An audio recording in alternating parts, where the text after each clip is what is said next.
Hello, Next Step friends. I thought I'd try something new if I can get this uploaded. I'm telling you, I'm technologically challenged, but I thought, well, on a speaker blog, maybe you should see me speak. I'm Amy Carroll. I'm the director of Next Step Speaker Services. If we haven't met before, Karen Eman is my cohort with the service. This morning I wanted to talk about something that I have been challenged on a lot lately, and that is bringing the practical component into our messages. You know, it's really easy to come up with tear-jerking stories or find something to make people laugh on the internet to mix into our stories sometimes, but a lot of times what I find when I go back through my checklist over what I've written is that I've left out a practical component. I've left out a challenge or something that women will be able to take away with them, that they'll be able to take home as a challenge to really experience life transformation from the biblical truth that I've shared in my message. One thing that I did in a Christmas message here recently was that I was talking about John 1 and Jesus is the light. So I talked about Jesus being the light and how he was created to shine and how we are called to reflect him. And at the end, the challenge that I issued was that every time that they turned on their Christmas tree lights, that they would think about two questions. Are they focusing on Jesus's light and experiencing abundant life? And that was tied to the first part of my message. And then the second question to ask themselves as they turned on their Christmas tree lights each evening was, am I reflecting Jesus's light to others?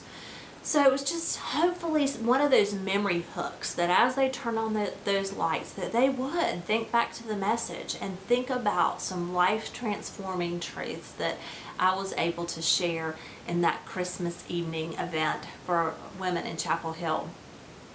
But I've seen some other really effective things, and some of my clients have been challenging me. I shared with a client, one of my clients, about what Lisa TerKeurst did this year at She Speaks, which she gave an amazing message with the theme of Let God Chisel. And she gave a key ring at the end with Let God Chisel engraved on the key ring to each one of the participants. Now, that was a She Speaks event, expense, but I wanted to say to you that very often women's ministry coordinators, event coordinators, they love to send home some kind of favor with their women. So if you have an idea like that and you can pass it on to that event coordinator early in the planning process, they may really appreciate that. Maybe you create a bookmark template, a PDF, and they can have that printed. It wouldn't even have to be as formal or expensive as a keychain. It could be something simple. But one of my clients was talking about your marriage and the things that you need to take note of in your marriage to help affair-proof your marriage. She has a very important message. The thing that she had found is that she had found like an alarm whistle that women would carry in their purses. So, and she had her sticky statement printed on these whistles that she gave out to women. So it was related to her message about things that should cause alarm in our marriage. And it was also just something practical that women would keep and stick in their purses and probably look at that sticky statement every once in a while. So, Lynn Cowell, I saw speak twice last year, and she did some really effective things. One, she tied to a visual. That was where I got the idea for the Christmas tree lights, was from something similar that Lynn did. And then the other one was she had some memory verses that she said that she had stuck on her bathroom mirror to help her remember the truths from the message that she was giving. So each woman had a card at their table with those memory verses on it.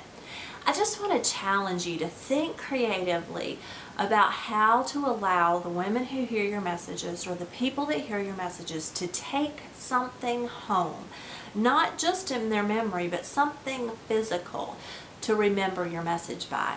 Just something to think about. And today I will be skipping next week, and so in preparation for Christmas. I hope you all have a very Merry Christmas. I want to encourage you, if you haven't yet subscribed to our blog, then you are welcome to do that. We would love that, and then you won't miss a tip each week that we give. I also wanted to tell you that I have a few slots open on my January schedule, and that hasn't happened yet this year. So if you were thinking about using Next Step Speaker Services in the new year, please send me an email and I will be in touch with you to see if you can fit your time and my time together into one of those slots, and we can work on your ministry together.